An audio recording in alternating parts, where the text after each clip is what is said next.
Hello YouTube, it's your boy B3 back with another kicking movie reaction review. Sorry about the rain, it is storming and I have a tin roof so it's very loud and I will try to denoise that in post. But I just watched this so I want to go ahead and talk about it. And I honestly cannot believe I have not done this movie yet. In fact, I haven't done a lot of Ray Harryhausen movies and I was like, how have I not done these? So today we are doing 20 Million Miles to Earth. 20 Million Miles to Earth. I have seen it in black and white and in color because my grandfather, back when he was alive, wanted to watch it in color when I got it for some reason. Mine has both on it. And even back then, it was like late middle school, early high school. I was like, I don't want to watch this in color, Gramps. I really don't. But I let him have his choice.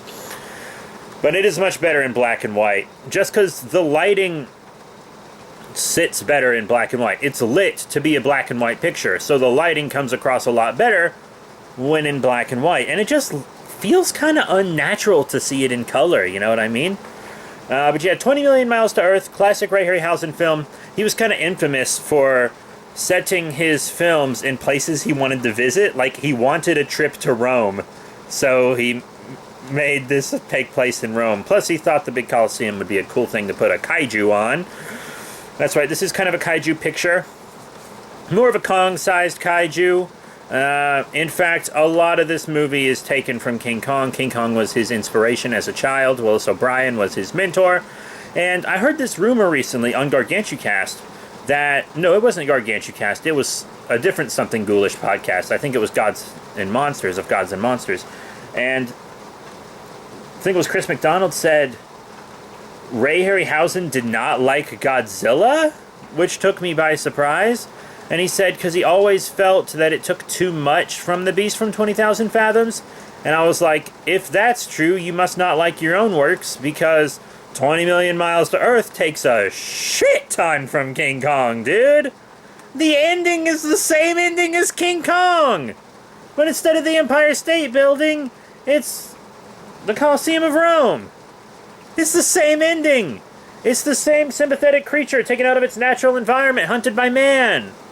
Punished for simply being too big, even though it didn't even ask to come to our world. It's the same thing. It's just more sci-fi-y. A little less adventure-y.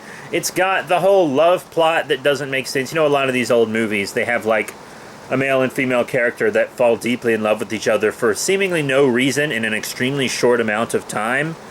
And that's just to get the unstimulated housewives at the time into the theaters. To be completely honest, that's what it was for. But the creature is called the Ymir.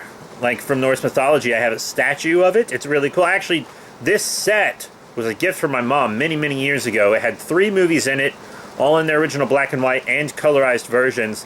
And it had an Ymir statue with a certificate of authenticity. And I still have all that stuff. My certificate of authenticity is still mint and everything. But yeah, it's about a ship that goes to Venus. And you know this is fictional because the trip to Venus was kept secret instead of being publicized to hell. And then they brought back this creature which was just like a basic gelatin egg, and then it hatched and then it grew large because the atmosphere like increased its metabolic rate. So it became Kong-sized, and it's a really cool-looking creature. I dig its mustache. It has like a mustache. It's really cool.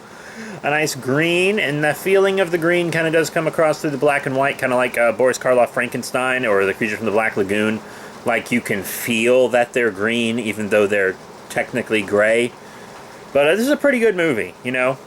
It's just a very fun monster flick, a nice romp. I've been watching through lots of my black and white monster movies because I'm getting back into making black and white short films that are sci-fi parodies, horror parodies. Definitely wanted to get in on some of this Ray Harryhausen as well. I've also been kind of on a Ray Harryhausen kick, so I figured combine them both. 20 Million Miles to Earth. Now, Ray Harryhausen really liked the 20s, you know. 20 Million Miles to Earth, the Beast from 20,000 Fathoms, etc., etc. But that's it. Thank you all once again for your support. Remember to rate, comment, and subscribe. Check out all the cool links in the description below. Facebook, Twitter, etc. Next time, I think we're going to either do It Came From Beneath the Sea, Ray Harryhausen's Kaiju Octopus movie, or we are going to do Earth versus the Flying Saucers, which is an alien movie that Ray Harryhausen did. Either way, we're doing a Ray Harryhausen film next. So that's it. Thank you all once again. See y'all later.